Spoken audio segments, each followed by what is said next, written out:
Hi, everyone. I'm Joe. That's Taylor. And this is Joe Tells You. We have another one of those episodes. It's Monday then. Congrats us. Yay. We Yeah. made it to our third week, I think. Third week? Video magic. Yes. It's Monday. So I know we've had a lot of requests from Taylor to not talk about mortgage or loan-related credit stuff. I just don't want to be pigeonholed in that one. Like, we only do home stuff. I will do a motivational series of other stuff, like we were talking about working to live, living to work. Not motivational speaker like the one you rented that you don't like. Yes. But a deep good one, though, right? Just like real actual motivation. Like, here's what we actually do to do things. Okay. Yes. We'll see what happens. Yes. Well, yeah, exactly. But not like get in touch with your inner feeling, being, something like that. We're not going to do that. I may want that, but go ahead. Do you? No, I don't. Yeah, we might not.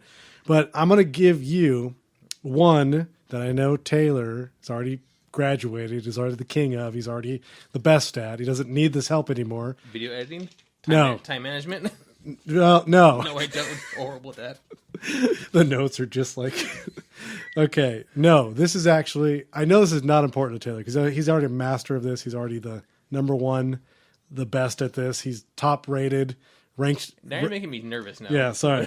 What This happened? is about, we told you how to start with credit. Now, we can go on to think about how to get good credit. But let's say you're like most people, and we're past that. It's already over for you. You're done. There's no hope. You spent your money. You bought things you couldn't afford. You've destroyed yourself during Christmas time. Would you say you're in your first or second bankruptcy? Third, I mean, you could be in any one of them. Doesn't matter. For the sake of this episode, we're going to tell you how to go from crappy or no or bankruptcy to getting good credit. Not how to build credit. We're talking about you've established credit, ruined it, and now you're trying to get it back. Or you're like teetering. You're like you could be like really bad, or you could be like okay, or you could be like okay to maybe good, or you could be like good to great. We're going to tell you. Why not give yourself so much work? Just say bad credit. Okay, bad credit. Let's just say you didn't do well at this aspect of your life, but it's going to change this time. Things are different now. Motivational Joe. Let's just say this is. Things are different this time. Let's just say that this time it's going to be different, and you're going to be okay, and we're not even going to pay attention to whatever those hiccups of the past were. So, here's a really easy one. If you have credit right now, and you have maxed out cards, everything is close to the limits of your cards. The easiest one I can give you, the most simple one I can give you right now. If you have your credit cards maxed, it is devastating your credit. If you have your credits over 50% of your limit, it's devastating your credit. You want your limits and your debt utilization, the money that you're spending on your credit card, say your credit limit's $1,000, being generous for our viewers. Let's just say you have it at a balance of $250, 25%. That's good. You want to keep it there. You want to keep all your balances as low as 15 to 25% of the total credit utilization.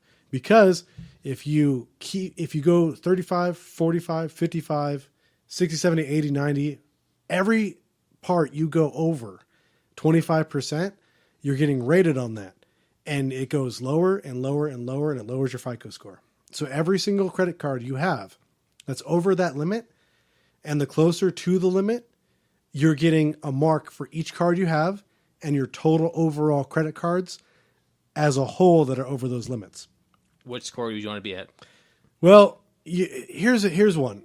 If you say you have bad credit and your credit is a FICO score of, let's just say, below it's 580, and you say you have bad credit, you can still get a home loan. You can still get credit cards. You can still get a car loan with that.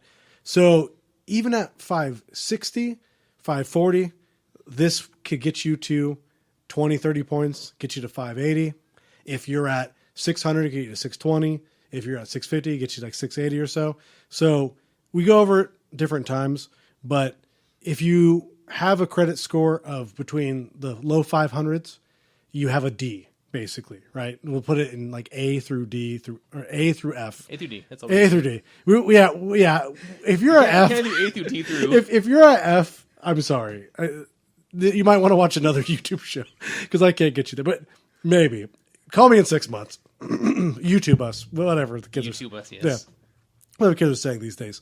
So Let's say that's a D rating. 620 to 680 is a C rating, and 680 to 720 is a B rating. 750 is a B rating, and 750 and up is an A plus rating. So let's just say for the sake of argument. So the simplest tip I can give you to get like 10, 15, 20 points real quick, get those limits paid down, get those credit cards that are high, those limits paid down, get them as close or below 50% as possible. Use your tax return, gift, whatever, get them down. You'll see an increase in your FICO score. Question: what if you pay most of your bills with credit cards, and because you don't make enough to support those bills? Well, that's a common question on this show. Yes.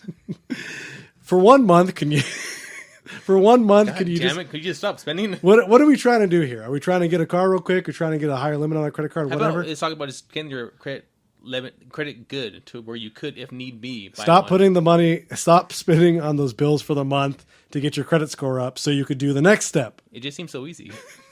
It is. So the next one would be trying to raise the limits on those cards. Now that's easy, right? Like if you don't really have to do anything. That's dangerous, though. Yeah, it is dangerous. Now, I'll remind you, disclaimer: there's going to be one at the bottom. I promise you. He hates this in post. More works. If you raise the limits on your credit cards, don't spend. Please, don't spend them. Don't spend any more money. If you raise the limits, you can get a temporary increase in your credit limits on each card. If you call the banks and say, "Hey, can I get a modest increase, like $500 on each card or so, whatever," they'll give it to you, and then it'll go and it'll affect your utilization. So if you were at 90%, it might go down to 50 or 40, depending on the limit they raised. And that would be a great way to get your score up without having to put all the money down, and you could increase your FICO temporarily. The other one would be if you have any bad debts, if you have any loans, collections, things like that. If you want to just, I don't know, go ahead and like try to pay those off real quick. Contact the people that you owed money to. In all seriousness, contact them. Say, hey, I know I haven't paid this debt for 4 or 5, 10 years because statute of limitations depend on every state. California's 4. So if in order to get this off my credit report, maybe will you guys take 50%, 30%, whatever, and I'll pay it to you guys now. You may never collect on it. I never thought you were going to collect on it. If I pay it to you now, maybe you could take that off my credit report, or you could say that my balance or debt is paid as agreed or paid in full.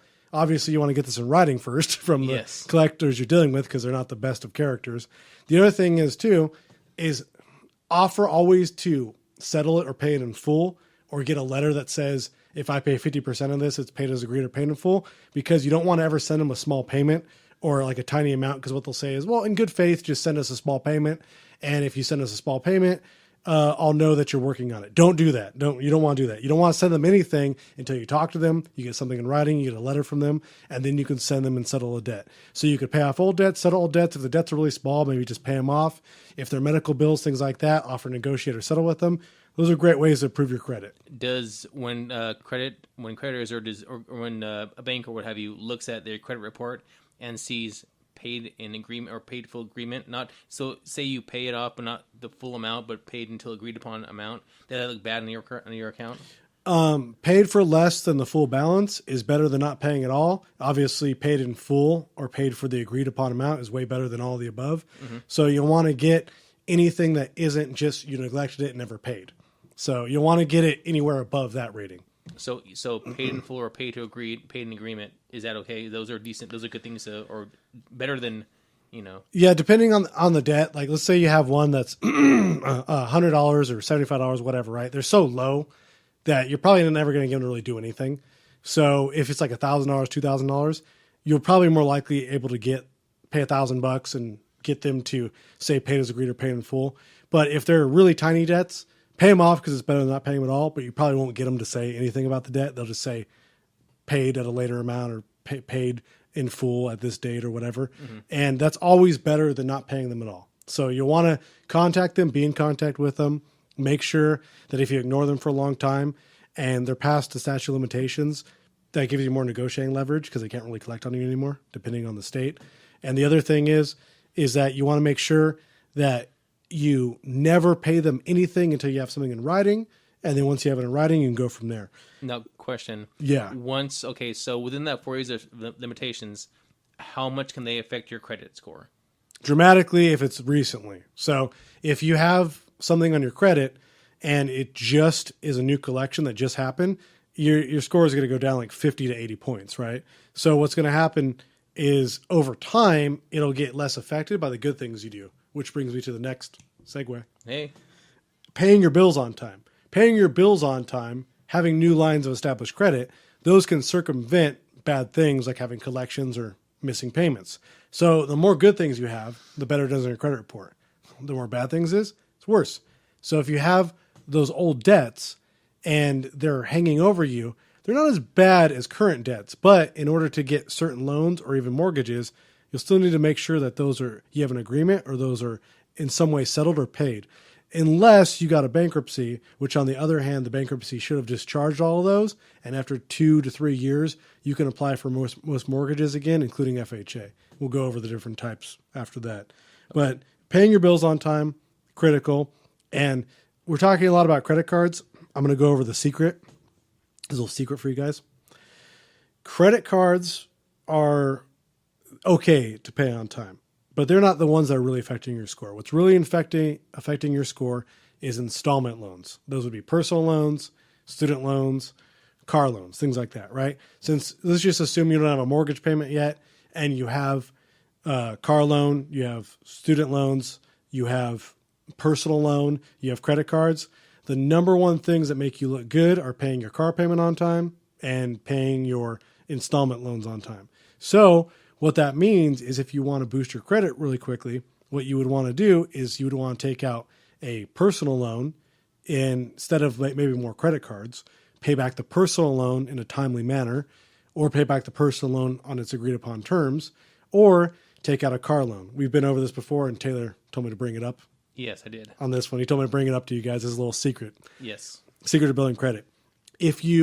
This is very powerful. A quick note. Yeah. This is how I got my credit from 0 to 650 in 1 3-month spurt. Yeah. And this is like a big secret. I hope like the video is titled "Super Secret Thing Revealed" in a video because it really is. It's people don't do this, and it's really something that you could do. Illegal. Well, not illegal. Nothing on the show will ever be illegal. Shady. No, not illegal. No, you said legal, not legal. No, it'll be very Nothing on legal. the show will be illegal, you mean? Yes, exactly. You said legal. Yes, we joke around a lot, but we're in compliance. Yes. Yes. It's compliance at the bottom. Compliance. So, if you have a car, and if you own your car, or if someone, say relative, friend, or family member, gave you a car, let's just say the car is paid off, you have it in your possession, whatever.